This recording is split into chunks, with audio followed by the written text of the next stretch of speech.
That's John Sandwig speaking out on Trump's plan for mass deportations during his presidency, one of several ways that Trump has promised to clamp down on the border once he is in the White House. We've got to look at some of the numbers on encounters in October alone. Tens of thousands of migrant encounters in cities along the southern border. More than 14,000 in San Diego, 11,000 in Tucson and El Paso, and more than 8,000 in Del Rio. NewsNation's Allie Bradley joins us now from one of the biggest border sectors in Texas. Allie, the crossing numbers are increasing fast. What more are you seeing and anticipating along the border between now and January 20th? Yeah, hey, Marnie, if I can, I want to start by mentioning when we talked with J.D. Vance about the due process and those people with the court date, he actually said that he supports the president-elect in basically bypassing that, removing that due process with executive action. So we can expect that from the president-elect in this term. Now, when it comes to what we're doing down here on the border, we're visiting 3 busy sectors in 3 days. So we ended up in the El Paso sector yesterday, in the Sunland Park, New Mexico area specifically. Border Patrol's patrolling about 268 miles in that sector. Now, again, it covers part of Texas and New Mexico as well. There were about 11,000 encounters in that sector last month. So we want to show you what we experienced last night while we were out there, where the wall ends. This is where the cartel is just exploiting that area that is wide open right now. So we hiked up a bluff there, and we were actually looking at the areas that smuggling is absolutely rampant. So what we saw there is that as we were walking, we turn around and we look, and there are 3 men that are walking up towards us in dark clothing with backpacks on, and they were just walking over from Mexico. We saw this all playing out. So we followed their route very quietly, and we actually met them at the bend face to face, where luckily they chose flight. They turned around and ran. We alerted Border Patrol. We followed them down the hill as they evaded law enforcement.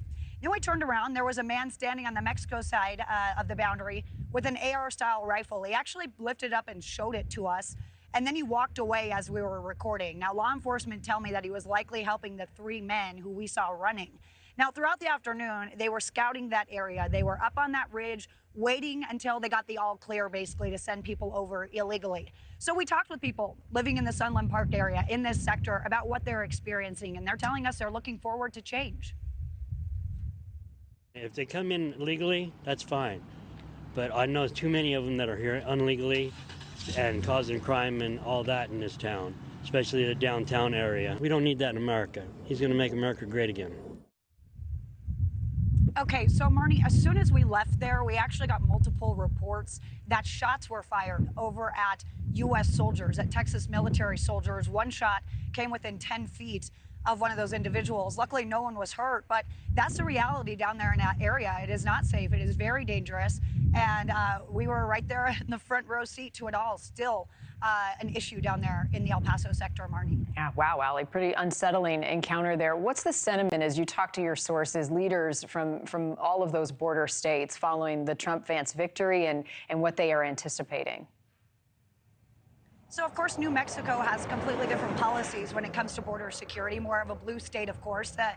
But when you look at Texas, you have Governor Greg Abbott has been openly praising President Trump and welcoming him back to the White House. When we compare that to the New Mexico governor, obviously there's some kind of disappointment coming out of that office. But she is saying that she'll collectively work together to move forward and accepts the will of the people, the vote of the people, despite kind of that disappointment. Now, Governor Greg Abbott actually started putting up some fencing, some anti-crime barriers between El Paso and New Mexico, kind of walling off that area because of what we saw. But here's the deal. Governor Abbott is dealing with his own mess right now, too. We're heading to the Del Rio sector where in Eagle Pass, they're seeing groups of up to 300 cross. Again, we were there when a group of 45 crossed the river illegally, and then the Texas military was deploying pepper balls in front of the group to try to deter them. So, you know, they're dealing with issues across the border, and that's what we're showing you here in real time. The state of the border and what people living on it are experiencing, Marnie. On those front lines. All right, Allie, be careful out there, to you and your crew. Thank you as always. Thanks for watching. Go to joinnn.com to find NewsNation on your screen. And don't forget to click the red subscribe button below to get more of NewsNation's fact-driven, unbiased coverage.